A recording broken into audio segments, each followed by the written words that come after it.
Welcome to my channel. My name is Avree, but you may call me ReeRee. So today I will be discussing how I maneuver myself efficiently, how I move around with a cast and crutches. Obviously, I am new to crutches, but I'm grateful that it's just a temporary situation because you have people who are permanently injured and they cannot walk, and so I am grateful that I'm able to move around. I have crutches, and eventually I'll be walking soon. So because of that, I'm still on crutches, and there are ways how I have learned to help myself, being that I don't want to be 100% dependent on people. Not that I don't have the help, but sometimes things are just easier when you're able to help yourself and you're able to help yourself in the way how you would like to. And so by being on crutches, I've developed different ways and tactics, which I'm sure other persons who are also on crutches may have similar ways how they deal with themselves in terms of being able to help themselves. The first way how I'm able to help myself on crutches is that I always have my phone on my person. The reason why I believe having the phone on my person is important is because, for example, when I'm in the bathroom, a few things can go wrong, especially in the beginning when I just came home from the hospital and I wasn't really experienced with, walking with crutch sticks and having a cast, which the cast, might I say, is quite heavy.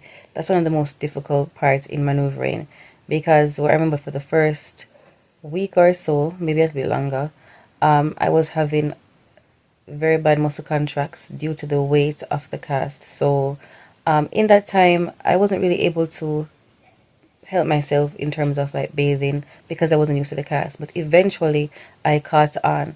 And why I say having the phone on the person is important is because there have been moments when I am in the bathroom doing my thing and something has fallen. I'm unable to get up. Sometimes the crutches have slipped. I need to call for help. Sometimes, Jermaine is not, he's in the kitchen, he's not in the bedroom, he's not close to where I'm at.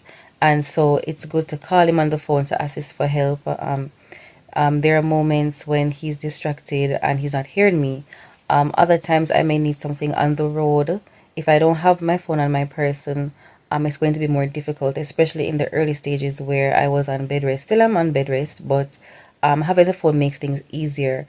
I don't have to get up and do certain things. If I need something or a reminder, the phone is there, especially in cases of emergencies. Now, when you are using crutch sticks, when you have a cast, when you're temporarily disabled, um, movement and communication is essential because anything can happen and you need to make a phone call. So having my phone on my person is very important. And there is a way how I actually walk with my phone because my phone has a ring at the back. The case has a ring at the back that I'm able to put my fingers in between and I'm able to walk with the phone case, with the phone, through by holding the phone case along with the crutches, where obviously I cannot carry anything in my hands unless I have a bag or something. But in the house, I would just hold the phone in my fingers. That way, like I said, if any case of emergency, and that has happened many, many times, believe it or not, there are many times I'm in the bathroom and I need to make a call. And having the phone has been very convenient and efficient for me.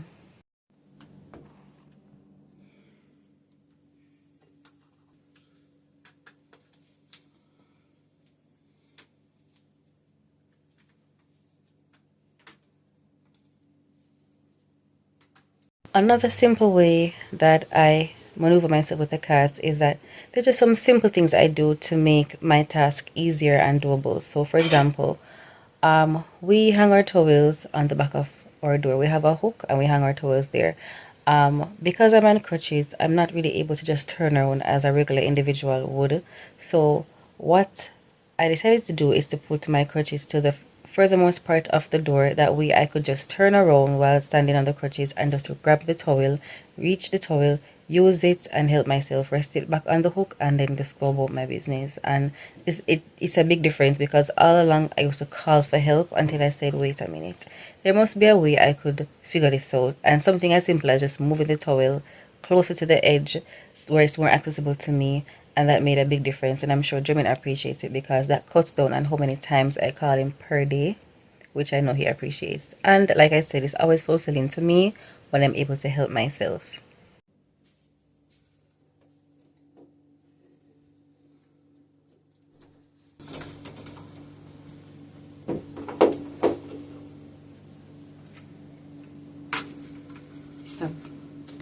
Another important thing I've learned while being on crutches is that it is very important to keep the floors clean and dry. Dry floors are essential. The bottom of the crutch, they have something that sticks like a plunger that sticks to the ground, which makes for good stabilization when you're moving around.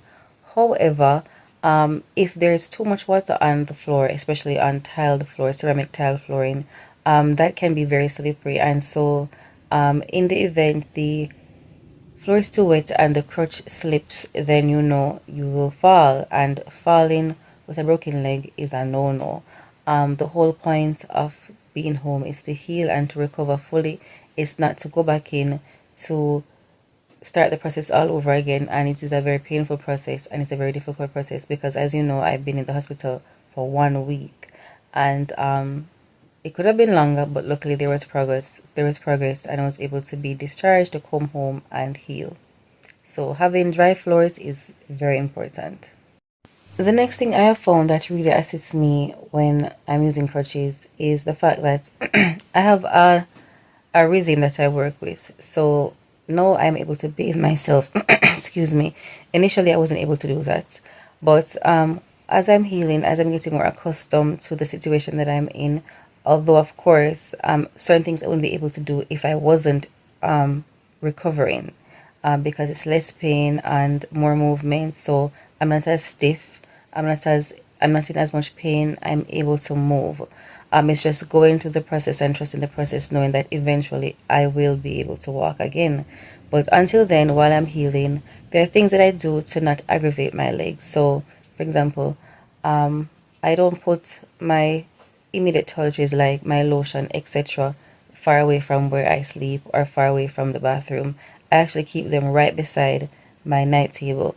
So once I have bathed, my routine is that I bathe, I go on the bed and I get dressed, I help myself, and then I just stretch my hand and I reach for my deodorant, I reach for my lotion, I reach for all the things that I need that I don't need to be moving up or moving around unnecessarily, because like I said, too much unnecessary movement may delay the healing process, and I don't want a case where I'm standing too much, and once I stand, my foot becomes swollen. Once it's held down, so my foot has to be elevated. So I try to minimize having my foot hung low for too long. So I always elevate my feet. Once I'm finished bathing, anything like that, my first thing to do is to go back and elevate my foot so there is no swelling, and I don't obstruct the healing process. So I keep everything on my night table, all the things that I need. So if it's a bottle of water, if it's my medication, if it's my lotion, everything is at my night table. So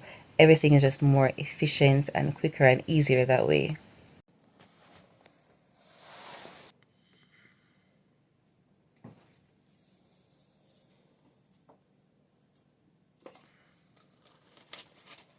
While being on crutches, the next thing that I do to make sure that I'm able to move around efficiently and easy is I have developed techniques how to help myself. Now, there have been times when okay, so initially, there's a time set where I bathe, but obviously for the person who assists me, which is Jermaine, he has his own thing to deal with, and so there have been a few occasions where I wanted to use the bathroom and I didn't really have the help. And so I had to develop means and ways how to help myself, especially bathing, because I'm a person, I like to bathe every single night. When I get up in the morning, I go on the road, I bathe, but once I come home, it's like I have to bathe. And sometimes there's not the help when I need it. I have to wait. And sometimes I'm very hot and sticky and I want to assist myself. So how I bathe for now is that I sit down and bathe. And so there's a chair that it's very light, it's a plastic chair. So what I do, I slowly and carefully, it's not something that I advise, but that's just how I do it in order to help myself. Our bathroom is not very big, so I slowly and carefully take steps, and step by step I will move the chair and shift it to the bathroom. The space is not even, it's not even 5 feet or 4 feet. It's not a big space, so I slowly move the chair and rest it in the bathroom. That way I can take my time and sit on the chair and bathe myself. When I'm finished, I clean up the chair and I put it back in the bedroom. Um, that has been a game changer for me because while you have a broken leg, there's not much you can do. And so the few things and the few movements that you make, in a sense, I look forward to moving because I'm in bed most days. If I'm not by my friend Shanti, as I mentioned before, which when I'm there, I'm sitting as well with my leg elevated. So I there's a countdown to these things, and sometimes after a long day, on a hot day, I would like to bathe, and there's just not help for me sometimes. And so while I understand that the help is coming, just not on my timing, it feels very independent to be able to say, all right, I'm gonna bathe now, and so forth and so forth, and I can just do it on my own as if I was able to walk. And so that is very satisfying to know that I can just get up and bathe when I want to. I can use the bathroom when I want to because I've developed techniques to help myself. So in the aspects of independence, it is good, but depending on your injury or your situation, it may be wise to wait for help. And the fifth and final way how I help myself while I'm on crutches with a cat is that I ask for help when I know I need it and I'm not afraid to ask for help. So, like I mentioned before, for example, I have techniques how I move my chair around when I need to bathe myself. Remember, while you're on crutches, your two hands are occupied with the two sticks, so you don't have a free hand or a third hand to say, okay, I'm gonna use this hand to move my chair. No, I have to do it. Walk with the crutches, take one step, move the chair, another step, move the chair. I don't like doing that every single night or every single morning. There are moments when I genuinely need help and moments when I'm genuinely tired or I just feel like my leg is just not permitting me to do that, and so I ask for help. Personally, I could force and go to the dresser to take clothes from the dresser, but I know that it's going to be too much on the foot. So in certain occasions, I will ask for help. So I will ask Jermaine if he could hand me some clothes from the dresser.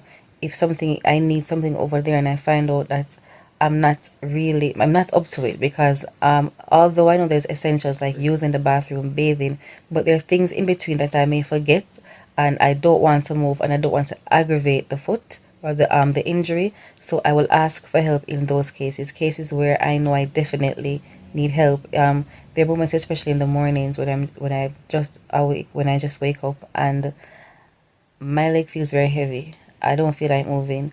And in moments like that, I know for a fact that I may need help to use the bathroom, and so I ask. There are times when my foot feels tired because when I'm using the crutches and my foot hangs down, as I mentioned before, it becomes swollen, and I'm not up to too much movement. I'm not in the mood to move up and down. Sometimes by just going in a car, I'm tired. Coming out of a car, I'm tired. Sometimes when I'm driving in a car, I'm tired because I find that I have to be constantly positioning my foot where it's most comfortable and where there's minimum pain. So, days like those, I will say, I'm going to need help to bathe. I might need help to use the bathroom. Help me with this, help me with that. And that's important because you don't want to become have a stubborn mindset of where you insist on being hyper independent with an injury and then cause further injuries to delay the recovery process, because right now I am all about recovery 100%. So this is where I leave the video today. I hope you enjoyed it. Thank you for watching. Please don't forget to like, share and subscribe. Please don't forget to hit the notification bell and leave your comments below.